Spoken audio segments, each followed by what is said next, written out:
Bem, vejamos agora a subtração própria, ou seja, eu quero subtrair de x, y.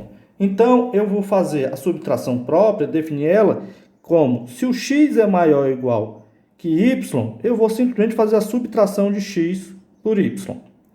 Agora, se o x não for maior ou igual que y, ou seja, ele for menor do que y, como eu estou lidando com os naturais, isso não estaria definido. Então, por definição, eu vou assumir que se o y é maior do que x, eu vou retornar o zero. Tá? Então, a subtração própria, a definição dela é o seguinte: se o x for maior que y, então o que eu faço? Eu subtraio o x de y. E se não for, né, o caso contrário, eu retorno zero. Tá? Então, essa é a nossa noção.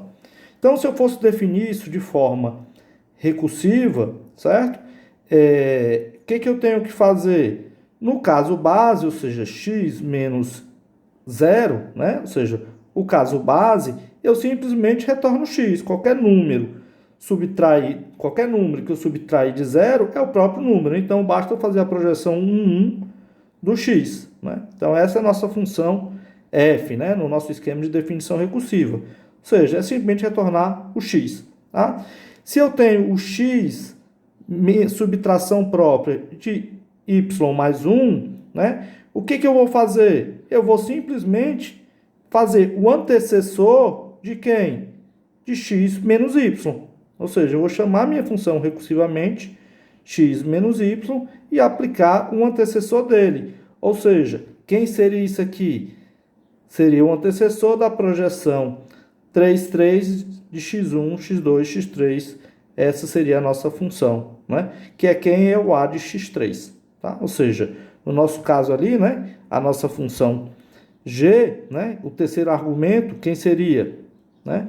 X menos y, né? Ou seja, g de x com y, com x, subtração própria de y, né? Seria o a da projeção 3, 3 de quem? De x, y, x menos y. Né? Aí, por definição de projeção 3, 3, isso aqui é quem? A menos x, y. Que é isso aqui. Então, assim a gente define a subtração própria.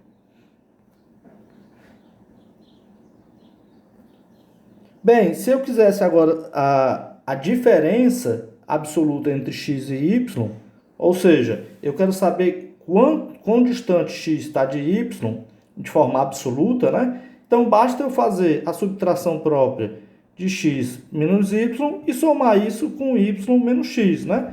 Por exemplo, se eu tenho o x é 2, né?